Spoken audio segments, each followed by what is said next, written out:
हरियाणा के नतीजे के चलते बैकफुट पर मोदी, जीत का नहीं हो रहा भरोसा। मोदी ने हार देख पहले ही छोड़ दिया था मैदान। 4 महीने में कैसे बदल गए हरियाणा के नतीजे। हरियाणा विधानसभा चुनाव के नतीजों से कांग्रेस हैरान है। चुनाव नतीजों के बाद कांग्रेस ने प्रेस कॉन्फ्रेंस की और बताया कि हम इस तरह के नतीजों की कल्पना भी नहीं कर सकते थे। ये नतीजे हमारी संभावनाओं और कल्पनाओं से परे हैं। हम इन्हें स्वीकार भी नहीं करेंगे। बात सिर्फ नतीजों की नहीं है, बल्कि बात है स्वतंत्र चुनाव की। कांग्रेस ने आरोप लगाए हैं कि चुनाव स्वतंत्र ही नहीं थे, पारदर्शिता नहीं थी, जो किसी भी लोकतंत्र की सबसे जरूरी बात होती है। पूरे हरियाणा में चुनाव प्रचार के दौरान कहीं भी नहीं लगा कि बीजेपी ये चुनाव जीत भी सकती है। बीजेपी के नेता तो सम्मानजनक हार मिल जाए इसी पर खुश हो जाते, लेकिन जो नतीजे सामने आए हैं उससे हम सभी को बड़ा झटका लगा है। हमें ही नहीं, हरियाणा के लोगों को भी झटका लगा है, जो मानकर चल रहे थे कि इस बार राज्य में बीजेपी की हार तय है। जवान, पहलवान, किसान, हर कोई बीजेपी से नाराज था। इसके बावजूद नतीजों में ये गुस्सा, ये नाराजगी, ये चिंता दिखाई नहीं दी है। सबसे बड़ी बात तो ये है कि जहां बीजेपी को खुद ही उम्मीद नहीं थी कि उसका उम्मीदवार दूसरे नंबर पर भी आ सकता है, वहां भी वो जीत गई। जबकि जिसे बीजेपी अपनी मजबूत सीट मानती थी, लेकिन इस बार उसके खिलाफ गुस्सा दिख रहा था और वो नतीजों में भी दिखा। आखिर ये कैसे हो गया?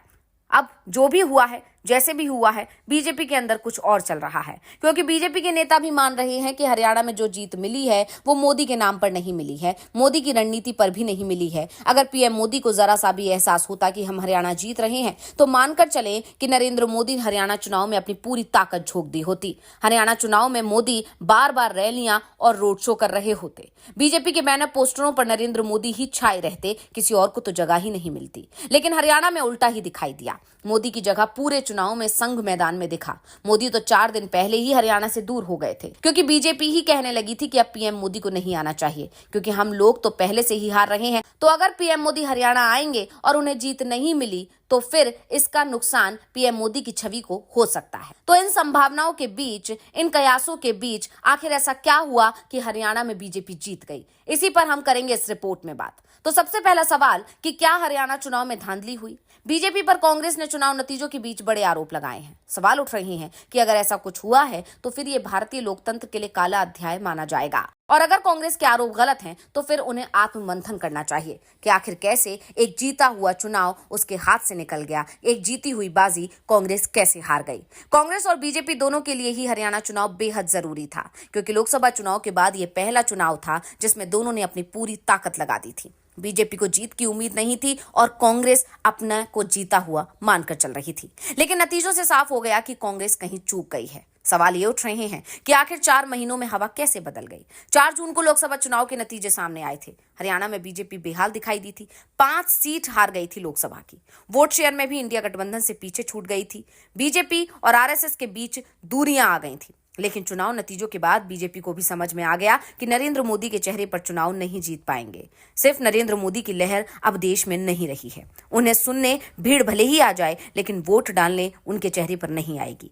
पन्ना प्रमुख का कॉन्सेप्ट भी काम नहीं आया, तो बीजेपी एक बार फिर से संघ की शरण में पहुंच गई।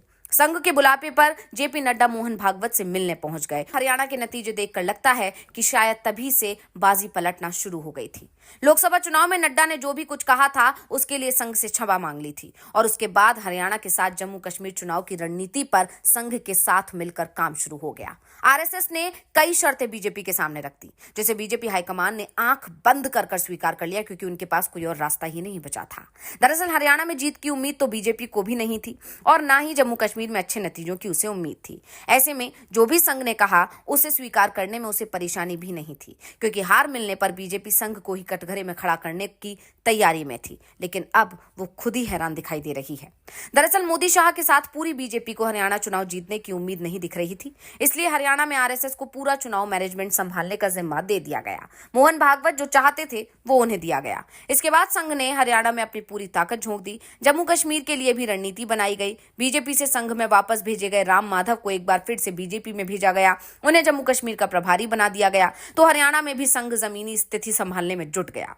सबसे पहले कांग्रेस की कमजोरी तलाश की गई, और कांग्रेस की सबसे बड़ी कमजोरी उसका अति आत्मविश्वास दिखाई दिया। भूपेंद्र हुड्डा ये मानकर चल रहे थे कि हम अगर खराब प्रदर्शन करते हैं तो भी आसानी से 60 सीट जीत जाएंगे, और अच्छा हुआ तो 75 के पार चले जाएंगे। और इसी के चलते हुड्डा ने हाईकमान पर दबाव बनाया और पूरा चुनाव खुद पर केंद्रित करा दिया। जिससे पार्टी के दूसरे नेता नाराज हो गए। उनकी नाराजगी चुनाव में दिखाई दी। कुमारी सैलजा शुरुआती दौर में घर से ही नहीं निकली, उन्होंने प्रचार की कमान तक नहीं संभाली तो बीजेपी ने उनकी नाराजगी का मुद्दा उठा दिया था। दलितों को डराया कि जाट सत्ता में आए तो उनकी खैर नहीं, दलितों का अस्तित्व खत्म हो जाएगा। प्रचार किया गया कि कांग्रेस अगर सत्ता में आई तो पार्टी का दलित चेहरा कुमारी सैलजा को सबसे ज्यादा मुश्किल होने वाली है, जिस कारण जो दलित लोकसभा चुनाव में कांग्रेस के साथ था वो विधानसभा चुनाव में बीजेपी के पाले में चला गया।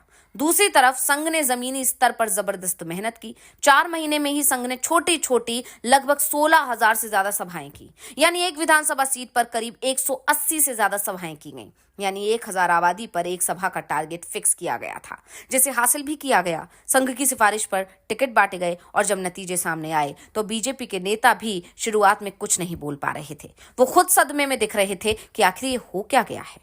कांग्रेस कैंप में तो बेचैनी दिखी ही, लेकिन उससे ज्यादा आश्चर्य में तो बीजेपी नेता दिख रहे थे, क्योंकि जो नतीजे आए हैं उसकी उम्मीद कांग्रेस को नहीं थी तो कहीं ना कहीं बीजेपी को तो बिल्कुल भी उम्मीद नहीं थी। और इसीलिए बीजेपी में जीत का जश्न देर से शुरू हो पाया, क्योंकि पार्टी ने जीत को लेकर कोई बहुत बड़ी तैयारी की भी नहीं थी। वो मानकर चल रही थी कि हरियाणा में उसे विपक्ष की भूमिका ही निभानी है।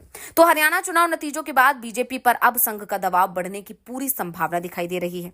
कहा जा रहा है कि जिस तरह से संघ ने हारी बाजी बीजेपी के पक्ष में कर दी, उसके बाद बीजेपी हाईकमान भी दबाव में दिखाई दे रहा है। संघ ने जेपी नड्डा को एक तरह से उनकी जगह बता दिया है कि अगर संघ पूरे मन से लोकसभा चुनाव में बीजेपी के साथ जुटता तो चुनाव परिणाम 400 पार वाला भी हो सकता था।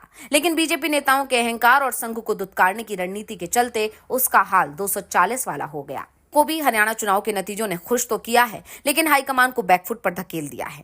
इन नतीजों के चलते अब बीजेपी हाईकमान पर संघ का दबाव साफ साफ दिखाई देने लगा है, और ये दबाव सबसे पहले महाराष्ट्र विधानसभा चुनाव में सामने आएगा, जहां आरएसएस का प्रभाव सबसे ज्यादा है, क्योंकि संघ मुख्यालय नागपुर भी महाराष्ट्र में ही आता है। संघ किसी भी कीमत पर महाराष्ट्र की सत्ता विरोधी दल के पास नहीं देखना चाहता, इसलिए यहां वो सबसे ज्यादा ताकत लगा रहा है। लेकिन साथ ही निशाने पर उसके बीजेपी अध्यक्ष का पद भी आ गया है। नड्डा की जगह कौन, ये सवाल बीजेपी में उठ रहा है, और आरएसएस ने साफ कर दिया है कि इस बार जो भी अध्यक्ष होगा वो उसकी पसंद का होगा। मोदी शाह की पसंद को इस बार वो स्वीकार नहीं करेगा, और जिस तरह से उसने हरियाणा में जीत बीजेपी को दी है उससे मोदी शाह भी हैरान है, क्योंकि इस चुनाव परिणाम की उम्मीद तो उनको भी नहीं थी। यानी साफ है कि संघ ने बता दिया है कि उनके बिना बीजेपी का काम नहीं चल सकता। जेपी नड्डा ने लोकसभा चुनाव के दौरान जो बयान दिया था कि अब हमें संघ की जरूरत नहीं है, बीजेपी अपने आप में सक्षम है, संघ एक सांस्कृतिक संगठन है, उसे अपने उस तरह के कार्यक्रमों पर ही ध्यान देना चाहिए,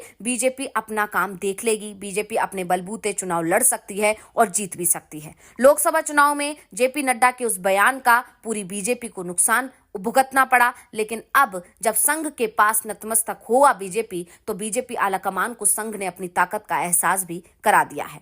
तो अब देखना होगा कि अध्यक्ष पद पर संघ की चलती है या नहीं, या फिर अब संघ और बीजेपी हाईकमान मिलकर कोई बीच का रास्ता निकालेंगे, क्योंकि अभी की जो स्थितियां दिख रही हैं वो तो ये साफ है कि अब संघ के कंट्रोल में पूरा बीजेपी आने वाला है वापस से। तो इस रिपोर्ट को लेकर आपका क्या कहना है, ये जानकारी आपको कैसी लगी, हमें कमेंट करके अपनी राय जरूर दीजिएगा। इसी के साथ इस वीडियो को लाइक करना, शेयर करना ना भूलें, साथ ही चैनल को सब्सक्राइब करना बिल्कुल ना भूलें। नमस्कार।